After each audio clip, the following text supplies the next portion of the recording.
Let's just start off with the Bears, with the first pick they made, Colston Loveland, sticking and picking at 10. A lot of questions of whether they're going to move up to get Ashton Genty or move up for a running back at any point in this draft. They didn't do it. They waited until the 7th round to address that.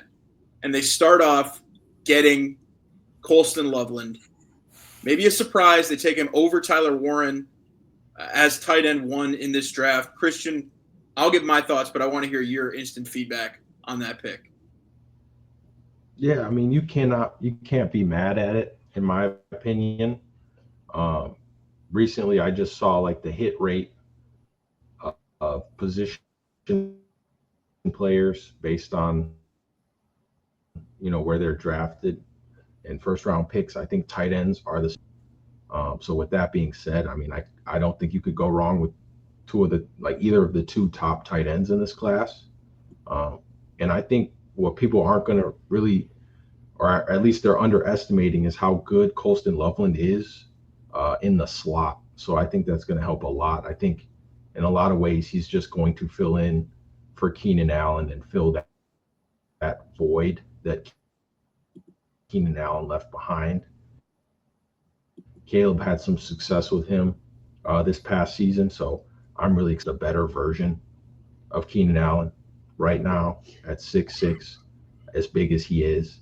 And then he's going to help offensively. He's going to help in the blocking game as well. So honestly, I can't be mad at the pick. People were saying Tyler Warren's the better player, which even if that was the case, I just think he's too similar to Cole Kmet to really provide that much of a difference. And to be honest, he is more like a get the ball in his hands type of guy, wildcat formation type of guy. So I like the pick a lot. I think Colston Loveland reminded Ben Johnson a lot of Sam Laporta coming out of college. And if he can be 90% of Sam Laporta, I think that's a hit. See, that's what I wanted to get at is not so much – obviously that's the thought process with why they didn't take Warren, is because it feels kind of redundant as that inline tight end with Cole Kmet. But I really think the key here is the similarities between Colston Loveland and Sam Laporta and what they can bring to a Ben Johnson offense and what he wants to do. Colston Loveland is a walking mismatch. I mean, this guy is bigger than any cornerback you're going to throw at him, faster than almost any linebacker or any safety that's going to be guarding him.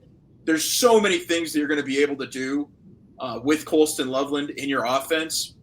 Great in motion, real smooth route runner, great catch radius, just dealt with some really subpar quarterback play in 2024. But in that Michigan title run in 2023, he was basically the primary target. I know for a fact in the national championship, in the championship game he was, but throughout the season he was kind of the safety blanket for J.J. McCarthy. And, people want to criticize the run blocking. How do you play tight end at Michigan under Jim Harbaugh and you're Jim Harbaugh's prized tight end recruit and not be able to run block? I don't buy that. I think, again, this is a guy who he's going to be at his best as kind of a super slot, just move tight end, going to be able to get open, do a lot of things with this offense. And I think he pairs well with Cole Kmet in a lot of ways, and the way you could play him. They're going to be playing at the same time in many ways. So I like the pick a lot. I mean, I thought, obviously, if you had told me a couple weeks before when we had Colston Loveland going in like the 20s earlier on, I might have thought it was a reach, but he obviously was a prized possession for many NFL GMs in the way that he rose up boards and eventually became tight end 1. Mike and Turtle, from an outsider's perspective, any thoughts on the Colston Loveland pick? I mean, I just think it's going to be interesting. Colston Loveland, you guys are going to get to Luther Burden, but I mean, these guys are both, coming out of offenses where they were either number 1 or number 2 in their quarterback's progressions. And it's going to be kind of interesting to see how that's going to play out with a guy like Caleb and having the array of weapons that he does have, DJ, Keenan Allen, DJ Roma Dunze, and, now Luther Burden, and then adding Loveland in with Cole Kmet. I mean, what I'm more interested to see, and you mentioned it, Pat, with like the blocking aspect and what they're going to be able to do without the ball in their hand. I think it's going to be way more important in the first year. Going into a Ben Johnson offense, which it starts with ground and pound. So I mean, you may see limited targets just throughout a game, just because of how he runs his offense.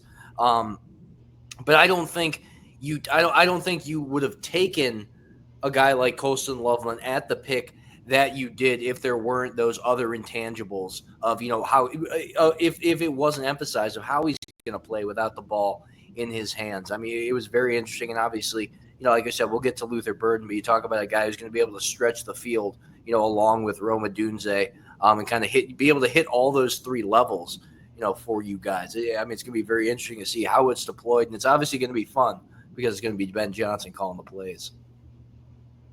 Yeah, I kind of echo a similar sentiment to what you guys mentioned. Look, I had Tyler Warren as my tight end 1, but I think Colston Loveland is largely a different type of tight end than Tyler Warren is.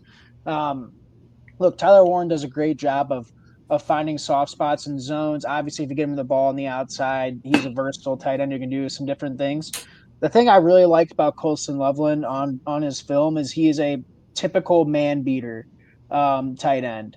And when Ben Johnson is going to be able to get pre-snap motion wise with him and Kmet on the field, I agree with you, Pat. I think Kmet and Tyler Warren are a little bit too similar in skill set. What I think Loveland brings, and I think this is why the Bears picked him, is look at Loveland and watch if you use him in pre-snap motion, the mismatches that are going to be created either on a smaller DB or a linebacker that's too slow. I think Loveland's going to win 60 to 70% of those matchups. And Ben Johnson's going to find a way to get him open. Now, from a Texans perspective, I did hear that they were looking to move up into the first round, and the rumor was it was for someone like Colston. It was for Colston Loveland. So the Texans were apparently one of those teams that if Loveland did fall further, they were looking to move up and get him. You take that for what it is, but look, he was a coveted player, and there's a lot of great reasons for that. But I think he's a great fit for this offense. Probably a better fit than Tyler Warren would have been. Yeah, I like it. Yep. I had a question for you guys because, obviously, we're talking Colston Loveland. You guys were kind of put in a tricky position, at the 10th overall pick. I mean, Genty goes off the board, 3 offensive tackles taken right away. I don't think – it may be looking at edge rushers, but it really wasn't the strongest it wasn't the strongest field that we've dealt with in a while. Do you think that was a tight end, obviously, I think safest option at that point? Were you guys maybe hoping for Tyler Warren, or just kind of how it fell down to you guys? What'd you think? I think it's good to know what you don't know, right? And what we don't know is exactly what Ben Johnson wants to do in this offense. That's the key. And so if between Tyler Warren and Colston Loveland, I like that Ben Johnson had his pick and he went with the guy, or at least convinced Poles to go with the guy that he thought could be that Sam Laporta in his offense, which is going to be a difficult role to fill. Otherwise, I think, when you talk about him, as Turtle referenced, a man-beating tight end who can stretch the field, who can run that seam route, which we saw Caleb thrive at throwing last season. One of his best routes, I would say, throwing to was when he could get a guy on the seam and just really fired in there with accuracy over the middle of the field. Colston Loveland thrives in that role. Tyler Warren, many of his targets were, within 10, 15 yards of the line of scrimmage. And what he could do after the catch was impressive and was one of the reasons that he was so highly coveted as a tight end. But Colston Loveland, as we talked about, is a very different player. I think they play the same position at tight end. But again, Colston Loveland kind of thrives as more of that move tight end receiver matchup nightmare, as we keep saying, that just stretches the field and configures your offense differently than Tyler Warren. So, I would have been happy. I'm not going to pretend like I know more than Ben Johnson about what would be right for his offense. Was there part of me that wanted Tyler Warren? when those rumors are flying around, sure, there's a lot to like about him. But when you see the similarities between Colston Loveland and a Sam Laporta and what we know Sam Laporta was able to do in Ben Johnson's offense, I think you have to trust that conviction and you have to like that pick as a fit and as Ben Johnson's kind of first stamp on this roster, aside from Olamide Zaccheaus, I guess, in terms of just high-profile acquisitions for the skill positions on that offense. And you talked about all of it, Pat. But I mean, just speed, route running, and pass catching alone. I mean, he turned Sam Laporta into, aside from the injury, almost a household name with just how effective he was, a top 5 tight end at some points, during his young career. So I mean, there's definitely the upside, and I'd be very curious to see. And I think Ben Johnson is the piece that they're the wheel that will make everything turn. I mean, I think. Do you guys expect him to kind of line up a little bit of everywhere? I mean, that's kind of what he was doing with Sam Laporta. And I think you got a guy that is, if not as, at least comparably athletic to him. And I mean, I think it's going to be a gadget piece that you guys are going to be able to use maybe a little bit on the outside, obviously, from the line of scrimmage and going out. But I mean, lining up everywhere, creating confusion. Was there anything that, put you back about him? Anything with blocking, pass catching, anything? Well, obviously you saw the kind of drop off in. I would say no. Go ahead, Christian. You go ahead. Yeah, I would say for me, no. I really like the pick a lot, especially when you compare him to someone we could have had like Ashton Genty. I just think it's a much safer pick. I think when you think about first round picks, you're most concerned about accepting that 5th-year option. And I think there's almost a 99% chance that we pick up his 5th-year option. I mean, he's been great for a long time. When you talk about the Michigan tight ends historically, I mean, he came in as a freshman behind Schoonmaker, I think it's Luke Schoonmaker and Eric All. So they're 2 pros. And if you listen to Jim Harbaugh, he knew right away that Colston Loveland was going to belong in the NFL. And I believe he got tick the moment he stepped foot on campus. So honestly, I love the pick. And then to your point, Mike, I think when you were listening to Colston Loveland speak, when he said some of the tape that I watched to try and model my game after is Nico Collins tape, I think that's pretty much all you need to know about the player and what he can do and how versatile he is, because he could line up and split and be a really dangerous target for us. And I mean, he's 6'6", so I don't think he'd have an issue out there at all. Ultimately, I think it was a much safer pick than Ashton Genty, and that 5th-year option thing is such a big deal in today's NFL. So I get the pick completely. And, people knew about Sam Laporta coming out of Iowa, but certainly not at the level of Colston Loveland. So I think Colston Loveland has everything there to be better, if not as good as Sam Laporta. Yeah, that was good. That was my question. Go ahead. Sorry, I was gonna say that was gonna be you kind of answered it, but that was gonna be my main question. Like, now that the draft's in the books, Ashton Genty is obviously a Raider. There are rumors you guys wanted to trade up. I'm guessing, Christian, I know your thoughts on it. You obviously weren't a trade up guy in general, but now that you guys have used Colston Loveland on that pick, would you have rather the alternate scenario of giving up assets plus Genty, or a Genty plus assets, or are you good with sticking and picking Colston Loveland at 10, knowing that you guys really didn't do anything to address the running back position later in the draft outside of a 7th-round pick? Yeah, I mean, I think the key thing with running backs, right, is that you can get value. Maybe you don't get a Saquon Barkley or a Derrick Henry, or unfortunately, if he turns out to be that tier level of player, an Ashton Genty. But as you go further into the draft, you start to get more replacement level guys, right? And even if this is a higher end draft, there are usually running backs available. I mean, you can find some kind of running back. Maybe it's Nick Chubb, maybe it's J.K. Dobbins, but there are options there. What you can't find are, and the Bears use their first 4 picks on these, are high-end defensive tackle, pass rushing defensive tackle, edge rusher hybrids, which they got in Shamar Turner. Massive offensive tackles, which obviously we know don't come cheap, which they got in Ozzie Trapillo.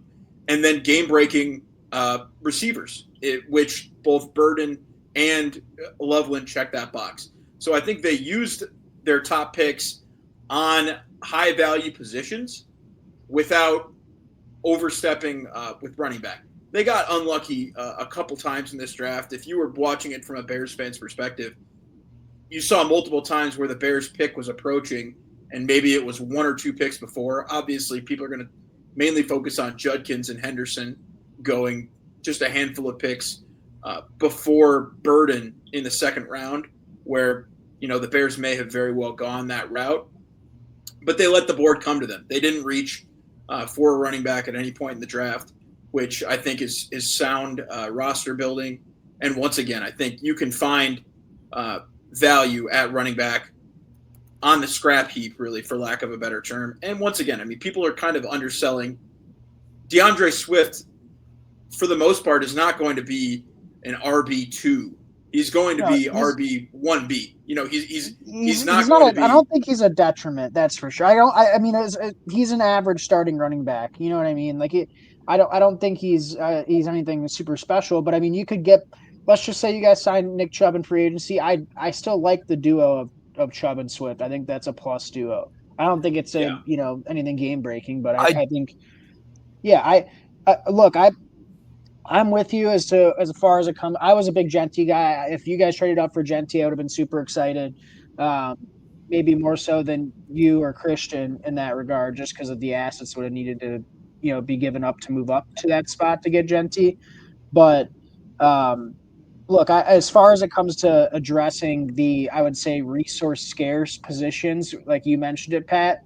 I think the Bears did a great job of that from an outside perspective, and we can move the convo to Burden and Shamar Turner now. I think it's an appropriate time to move the conversation to Burden when you talk, because I think it pairs so well when you talk about the Loveland pick and just getting Ben Johnson's fingerprints all over this roster. And the unique thing about this with Burden and with Loveland is that they've got DJ Moore and Cole Kmet on this roster.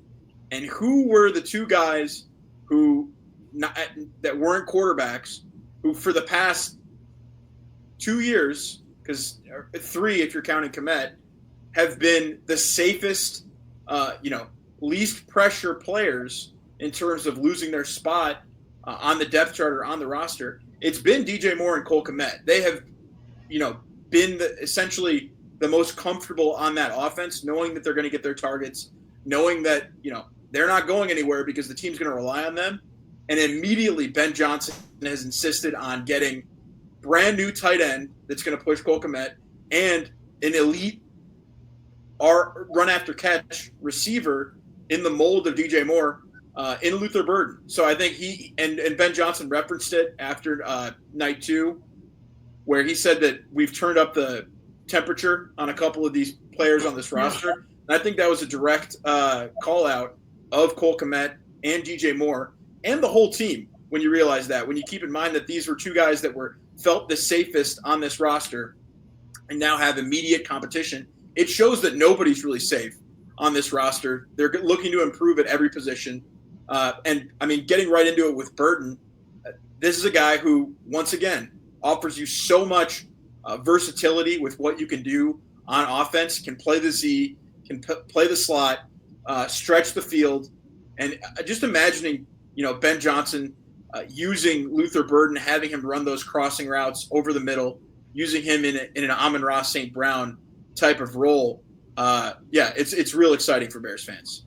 And, I wanted to get your guys, thoughts on it. I mean, obviously, Luther Burden, obviously, he's going to be a field stretcher for you guys. I think he fits in well with that wide receiver core, going forward. You guys turned up the heat a little bit on Mr. Braxton Jones picking Ozzie Trapillo. I mean, that was a pick that sent a message to that position right there for the Bears, saying that we're open to all options, and this is a priority to protect this quarterback, and we're going to run the hell out of the ball. That was a statement pick, I thought. I mean, Yeah. I wanted to get your guys' thought. I loved it, though. I thought that was a Ben Johnson pick. But before you get into it, Braxton Jones is injured right now. He's going to be probably injured going into camp, and he's a free agent next offseason, and he's played very well. I mean, he's played at average or above average as an offensive tackle. I mean, he's not a Pro Bowler, but you don't have to be a Pro Bowler as an offensive tackle now to hit free agency and demand. He's going to make $25 million, probably something like that, based on the left tackle free agent market last offseason. There's going to be a team willing to back up the Brinks truck for above replacement level offensive tackle play. So I love the Trapelo pick. Probably the Tennessee Titans. I'm sorry, I just wanted to slide that in there. Could be. I mean, there's going to be there to that point. There's always teams that are going to need help along the offensive line, specifically at that left tackle position, because it is so scarce. But yeah, I mean, this is a guy who can play on both sides of the line. I think they're going to groom him to be a left tackle. I don't think they want to move Darnell Wright from right to left.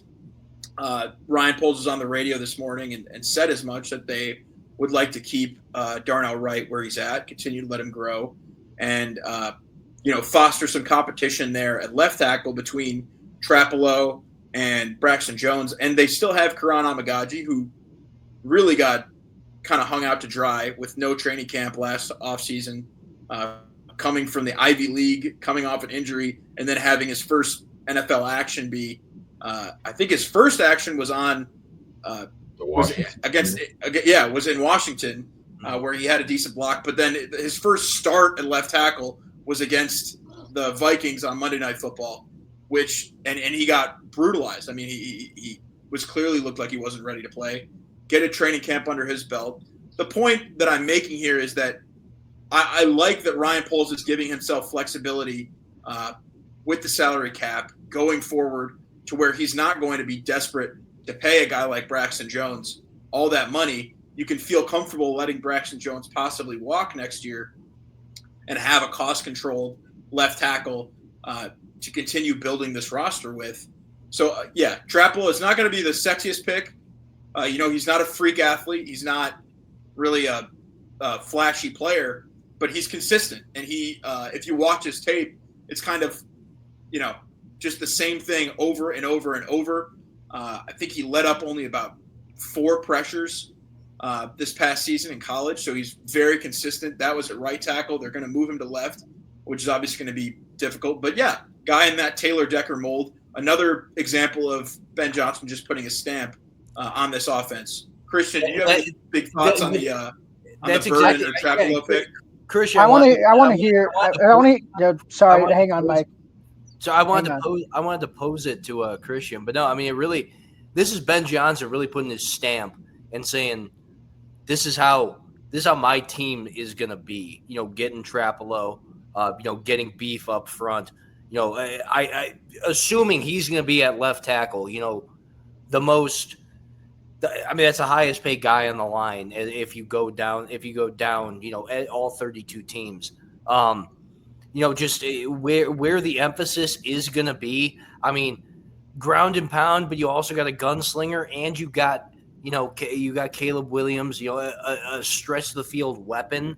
We're talking offensive side of the ball, because I mean that's why you brought Ben Johnson in. You brought him in to reinvent this offense. I mean, do you think that these pieces right here are, just in terms of the setup going into next season, and what may be? I mean, what do you think we'll see out of the rookies that you guys have, and how much of an impact do you think they'll have? I want to hear Christian's thoughts on Luther Burden. That's what I want to hear, because I know Christian throughout the mock draft process was really high on Mr. Burden. And I want to hear Christian's thoughts on Mr. Luther. Yeah, I mean, 2 thoughts on Luther. I mean, I told you I thought he was the best, just pure receiver in the class, other than Travis, if you want to say Travis is a receiver. But yeah, I mean, we talked about it for months. We felt like this offense with Ben Johnson coming in needed a Jamison Williams type player. He certainly is that. He certainly brings in competition for DJ Moore. But I think the big thing is when you look at Caleb Williams, the success that he had in college, it was off of Jordan Addison. So I think when you look at that type of player, compare him to Luther Burden, I think he's the perfect type of receiver that Caleb would love, and he's going to groom to be a weapon for him. So I personally love that pick, even though I wish Travion would have fell. I have no issue taking Burden there. He shouldn't have even been there, in my opinion. So I mean, I love that pick. I think the big deal is going to be, how well of a route runner he becomes. I think you saw some issues with DJ Moore last year and his inability to run like crisp routes and how that affected Caleb negatively. So if Burden figures that out, then yeah, we possibly have a Debo Samuel, Jordan Addison type player there. So I'm excited to see what he does and how he gets in the locker room with Caleb and how they interact with each other. That's going to be really intriguing. As far as Ozzie Trapillo, I do think if it works at left tackle, then yeah, easily he's a Taylor Decker type left tackle. The only issue I had is I feel like he was a plug and play right tackle. So yeah, I have no issues with him plugging and playing at right tackle. I just don't know how ready he's going to be playing left tackle. I believe he spent the last 2 seasons playing right tackle. I'd probably be a little bit more comfortable with Darnell starting the season at left tackle and moving over and seeing how that works. But the thing that really intrigued me, Turtle, you said he was a swing tackle, which he is. But the ability to maybe slide into guard at 6'8" is really interesting to me. I hope we don't have to see him at guard, but that's just another option you have. But ultimately, I like his demeanor. And yeah, the first 3 picks, I have no issues with how they went at all. You let the board come to you, and you took the best players available, I think, at every pick. Now, if you want to talk about the later round picks, yeah, those were interesting picks, especially the Hippolyte pick. But yeah, I'm excited about this offense, and if it works for Ozzie Trapillo, there's a Taylor Decker type player, and he'll fill that role easy. But I just don't think he's a plug and play left tackle. Do you guys think, obviously making the pick at 233 to get a running back? I can't. Kyle Monangai. Yeah, the last name was screwing me up, but I mean, not a Kyle Monangai guy.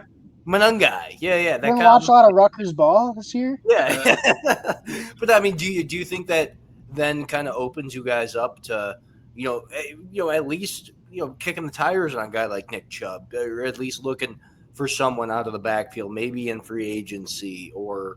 A potential. I doubt a trade will happen, but anything like that. I mean, anyone on your guys' radar? I mean, Monangai is an interesting pick in the 7th round for a running back because this is a guy who was first team All Big Ten last year, if I remember correctly. So, this isn't some guy that you're taking as a project. He's proven that he can run the ball.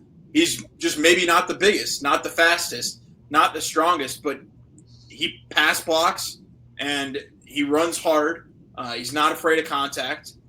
Broke a ton of tackles. So he does what you want to do for a running back. But I think the interesting thing here is that, he does what DeAndre Swift does, which is he hits the hole hard and isn't afraid of contact, of pass blocking.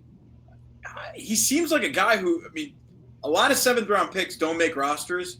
A lot of 7th round picks, find their way onto the practice squad.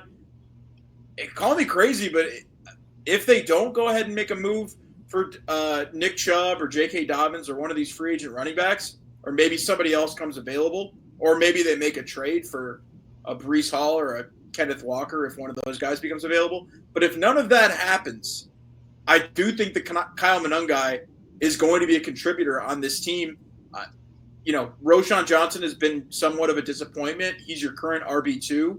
I think Kyle Monangai is going to press him for that role immediately. And once again, I mean, this is a guy who was playing in the Big Ten, who was rushing good enough to earn all Big Ten accolades. So, yeah, he's not your average 7th-round pick at running back. Is he the ideal running back that I wanted to come out of this draft with? Absolutely not. But I think it also speaks to how deep this running back draft class was, that a guy like Kyle Monangai was able to fall to the 7th. And I think he could be a contributor. What do you think, Christian? Yeah, I think to that point, I think I spent most of the mock draft period trying to figure out who can be a Jahmyr Gibbs type player for this team. But I feel like once you saw the top 3, top 4 running backs off the board, they didn't reach to try and find that Jahmyr Gibbs type player. Kyle Monangai, he reminds me a lot of Craig Reynolds, just a secure back who's not going to turn the ball over. Certainly some limitations, I think, in the receiving game. But the one thing I do like about that pick is that they didn't feel like they had to just find a Jahmyr Gibbs type player to plug and play immediately. So I feel comfortable in what they got going on. And at least for this year, it feels like Eric Bieniemy and Ben Johnson are going to trust DeAndre Swift, at least for this year. So, yeah, I can appreciate that, not reaching for a guy that you're not 100% sold on. So, I mean, I can appreciate the pick for sure. And I mean, this draft seemed like it was just Ben Johnson wants to make sure. I mean, he turned Jared Goff into an almost MVP candidate quarterback.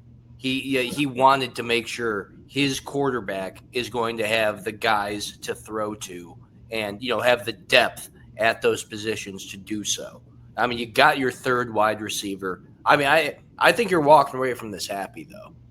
Absolutely, Mike. I mean, I think it has also just as much to do getting Ben Johnson his guys that he's going to play, but it's also getting Ryan Poles guys that he doesn't have to pay. He's not going to have, Roma Dunze or DJ Moore. He's contract controlled for the next few years. But which markets have we seen absolutely blow up recently? It's been receiver and it's been offensive tackle. Exactly. These guys are just getting paid crazy amounts. The cap continues to go up, but the more flexibility you can give yourself and the less desperate you have to be to pay one of your guys, the more flexible your roster construction can be going forward. So he was able to do it at offensive tackle. I'm going to consider Colston Loveland essentially a receiver because that's how he plays in a lot of ways. So he's a receiving target. You immediately invested in those high value positions where the market's only going up. So yeah, Mike, he did get guys that he wants to play, but I also think that it's Ryan Poles saying, I want to give myself that financial flexibility and spend cap how I want to. And maybe I don't need to rely as much on DJ Moore if I've got Luther Burden. And maybe I can cut Cole Kmet or let Cole Kmet walk if I have Colston Loveland. So there's, a couple directions that he's afforded himself to go here. And and Ryan Poles stayed disciplined through the draft. You guys could have given up a lot of draft capital to move up from that 10 spot. You're saved. Like you have it going forward. And you would have ended up paying Ashton Jeanty. I think he's currently hasn't played an NFL snap, and he's getting paid the second most of any running back. Second highest paid running back based off guarantee. Yeah. Based off. And I don't know if Poles would have not done it if he had the option. I think he would have done it, which is an issue in and of itself. But yeah. Well, you got to think about at the top of the draft, like which team was trading out of that pick. I mean, the Jags moved up from 5 to 2, and then I don't think the Browns were going to trade back again because they obviously liked what they saw in Mason Graham enough to stay there and pick him over Travis Hunter. So you're kind of running out of options there. I mean, you could have maybe tried to trade up with the Raiders, but the Raiders liked Ash Jeanty and just stayed there and took him. But to your point, Pat, what I was going to say is, look, I love the fact that you guys drafted the way you did because some of these veteran players, I kind of feel this way similar about my team. the Cole Kmets and the DJ Moores. Look, DJ Moore had questionable effort, I think, at times last year. Maybe not even at times. Maybe a lot of the time he had questionable effort when he played. So yeah, get guys in there and push him. And if this season goes the way that the Bears think it's going to go, which means you guys are a good football team, Caleb Williams rookie deal, you're going to have to extend him probably after year 3. That's kind of like the thing with quarterbacks now. Look, you're going to have to find an out for Kmet. You're going to have to find an out for maybe DJ Moore at some point if he wants to keep playing lazy. Yeah, get cheap labor, relatively cheap labor contracts in the books of good players. I mean, maximize these rookies and how much they're paid. If Luther Burden comes in as a great player, guess what? That's an immediate wide receiver 1A, 1B with him and Rome. And you don't have to worry about paying DJ Moore if DJ Moore wants to, play like he did last year, to be quite honest with you. Not saying he was bad last year, but at times he had questionable you're effort. totally right to question his effort last year. Yeah. I think that was noticeable for sure. And Cole Kmet too. I mean, Cole Kmet is in a good offense. He's maybe an above average tight end, but last year he was granted circumstances weren't good, but I mean, I replacement level maybe. So yeah, get a guy behind there and push him. I mean, I love that. And I was saying before the draft, and I think you guys maybe would have gone this direction if he wasn't gone, but I think you need 3 starting caliber tackles on any given NFL football team. And so the Ozzie Trapilo pick in that regard, yeah, I mean, Braxton Jones is a good player, but can't stay healthy all that much. And Darnell Wright, I would say a good player, but not all world, nothing that like is, all pro level at this stage. Maybe he develops into that, but look, take dartboard throws like that. If a player like that, like a rookie, works out, you've got 3 to 4 years of cheap labor to kind of keep your roster healthy.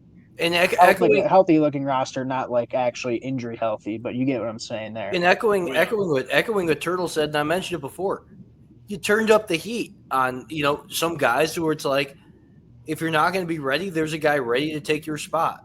And at the end of the day, as Turtle mentioned, it's a business. If they're not going to be ready to perform right now, you just got a bunch of guys that are set up to help this quarterback who is going to be your guy on the line and in terms of playmaking ability. So I think it's a prove it or lose it kind of year, especially right at the gate. When you guys get into training camp. And it's going to be interesting to see. It's a new coach and it's a new culture. It's a culture of accountability. You don't have Mr. Nice Buddy Eberflus guy giving everybody nicknames and laughing and smiling and clapping when they're losing 10 to 11 games a year. That guy's gone. And I think Ben Johnson's going to hold a lot of these guys accountable, veteran or not. And I personally, that's a great place to be as a Bears fan, in my opinion. Nobody's safe in their spot on the depth chart. Which is how it should be. Yeah. Garner competition, man. That's how you build good football teams, I think, in the NFL. You garner competition, you draft good players regardless of position. You're building a football team. You're not, if every team went out there and drafted for need or made every single move to fill needs, I think you'd end up being one of the dregs of the league. And I think the Bears did a good job in this draft of doing just that while using good resource allocation, in my opinion. So that's something to be excited about. Yep. And I think the obvious question that people had with the Bears draft was the Hippolyte pick, which Christian alluded to. Ruben Hippolyte, I remember watching on day 3, waiting for the Bears in the 4th round, possibly take a running back here. And they take Ruben Hippolyte the second, who I don't know if anybody knew who this guy was before the draft. You would have to be an absolute sicko to really understand him as a prospect. But when you look at him, there's some interesting qualities. He has 4.4 speed as a linebacker. Immediately what jumps out to me is special teams value, and that's a little rich to take a special teams guy in the 4th round. What I want Christian's opinion on, and what I think is kind of interesting here, what do we think about a Ruben Hippolyte move to safety? With 4.4 speed, converted running back or converted linebacker, He shut that down quick. He shut it down quick. I just think there has to be some kind of logic behind this move to justify it, Is because a that lot like of a people backup thought to this guy Brisker? was going Yeah, to I be. think it's more.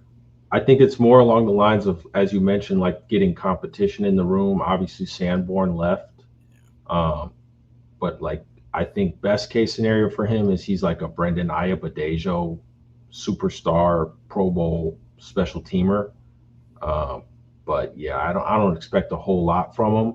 Maybe he can push Tremaine Edmonds to be a more dominant player or a better player. I don't know how much that'll work, but ultimately, yeah, I'm not expecting a whole lot from him. He's fast. Um, That's all but we yeah, know. What yeah. running All backs we were on really the know about board? him is that he's fast. What running backs were on the board at the time they made the Hippolyte I pick? like Giddens. I liked Giddens Giddens. was on the board. I like Giddens too. Martinez was there. Damian was I know there. Yeah. Martinez was somebody I was looking hard at. Um, But yeah, I I mean, think going they forward, they figured also, out, yeah, right? They got a fourth round pick from LA. So I mean, one thing that I was, really concerned about earlier this offseason was, trading all the capital for next year to get the O-line guys that we wanted, like Joe Thuney. But I think they did a good job of, kind of getting those picks back for next year. So Ben yeah, Johnson, a couple trade backs. blank canvas. So Yeah, it, that's I love trade backs personally. I think that look, it's the flashy move is always to trade up, but a lot of the time these GMs have a pool of players. I've heard Nick Casario talk about that a ton. I'm sure polls operate similarly. You've got a pool of players. You think maybe 6 guys are going to be available 8, 9 picks from now. You take a pick next year and you trade back. You still get one of those guys and that tier that you liked.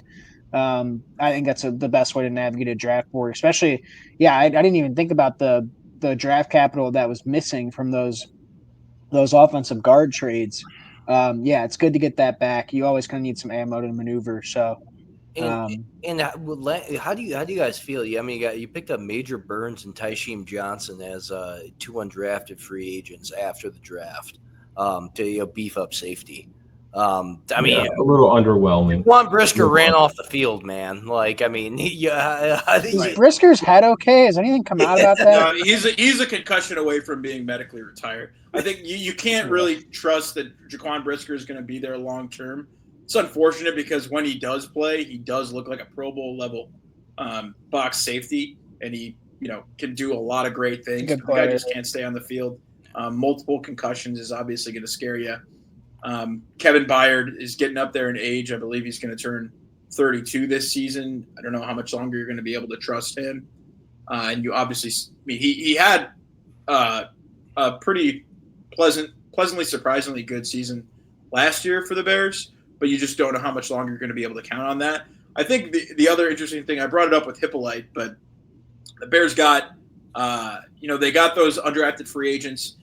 In the 5th round, they got Zoff Frazier, who was a long, lengthy press corner who, showed a lot of great tape in one season that he was able to start at UTSA. I think this could be another guy. Maybe I'm crazy because there's just so much depth at corner that the Bears currently have. It's the deepest position they've got right now. They've got crazy. I think you might be crazy. You're playing him at safety? Playing Zoff Frazier at safety. That's see. This is my question: is they didn't go with a safety. They didn't go with a safety in the draft, which is what they needed. Yeah. It's Kyler. I think that's the big expectation after seeing what came out of the draft is that they're going to expect Kyler maybe to move into a more safety, which is. But he's still going to play in the slot. I mean, they're still going to have him play in the slot as well. Yeah. I can only imagine. Here's the thing about that the only concern. Sorry, I don't mean to cut you off. I'll be real quick. The only concern I have with moving corners to safety is unless it's like a Kareem Jackson who's a veteran who just didn't have the speed to play corner anymore, and is a veteran who played a lot of football. Moving a guy that started 1 year at UTSA and having him come play safety in the NFL just doesn't scream a lot of success. Even a guy like who you just mentioned, making a move to safety at the NFL level for someone who hasn't played a lot of safety, that's essentially kind of the quarterback of the defense in a lot of ways. You're calling a lot of coverages that takes a lot of a mental ability. Someone who's played the position for a long time to know. That's just a concern of mine. I mean, maybe it works out. I don't know. At least it's a depth piece, so I get it. Maybe the suggestion of moving Hippolyte to safety or moving Frazier to safety is a little bit mad scientist of me. But Dennis Allen, I think one of the first things he's Maybe been on the nickel. record saying.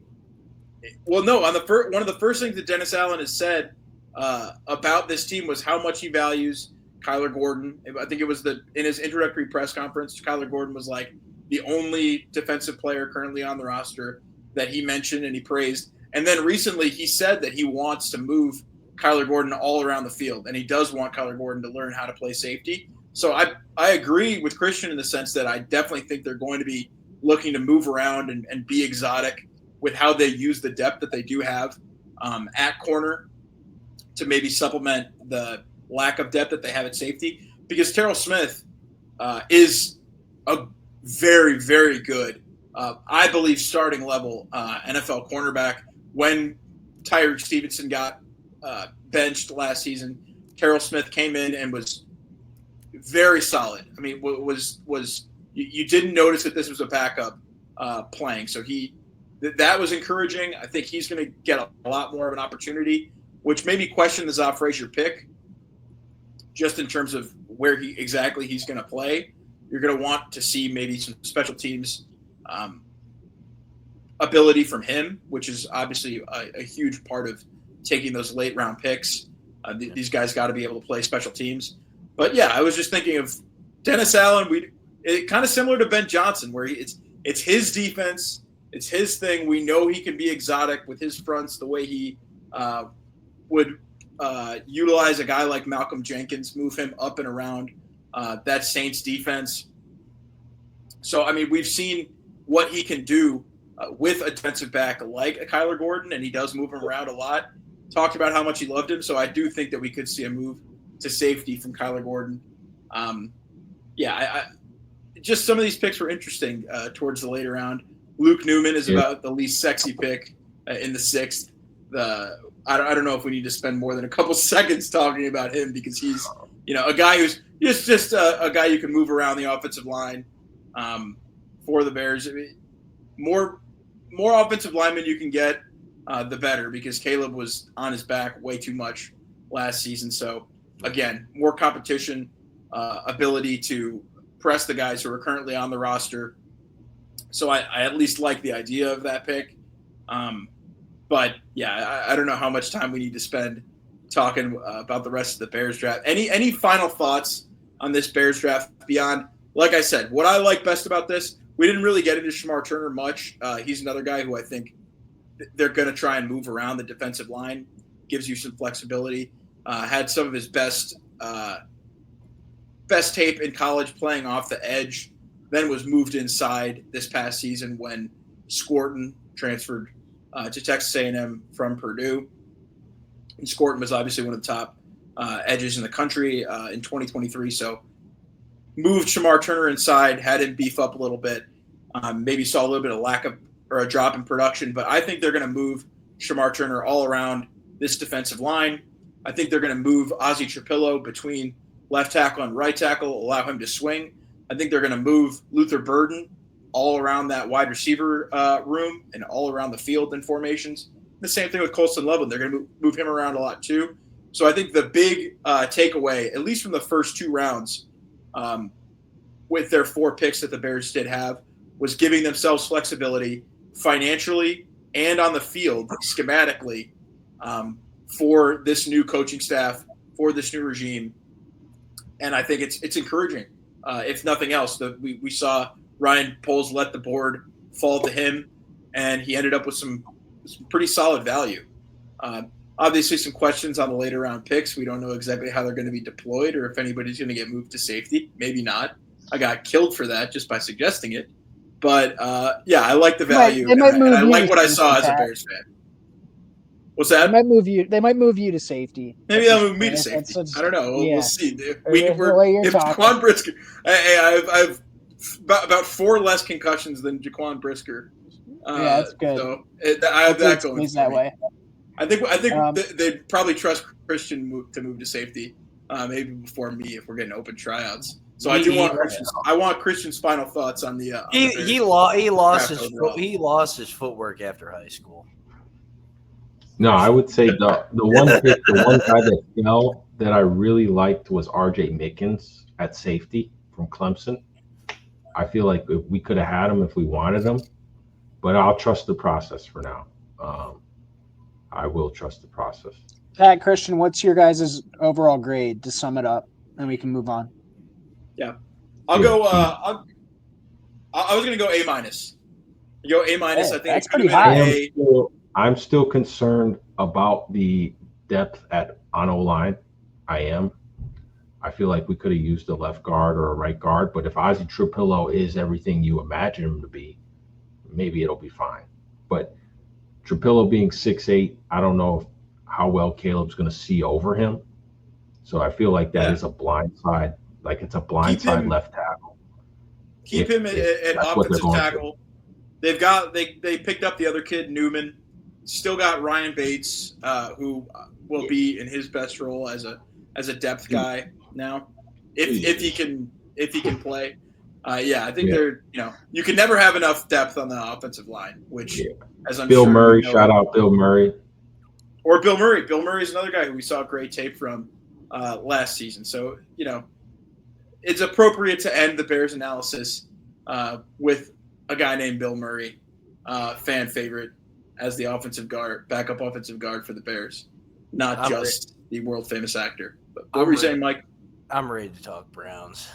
Let's get into maybe. I give Bears a B. I give Bears a B. We can. I'll give Bears a B, not plus, but like an 89.5, right up there. I'll give them the B plus at that point. Come on, we want to see it on their trans. Anyway, that's a B plus to me. 9.5.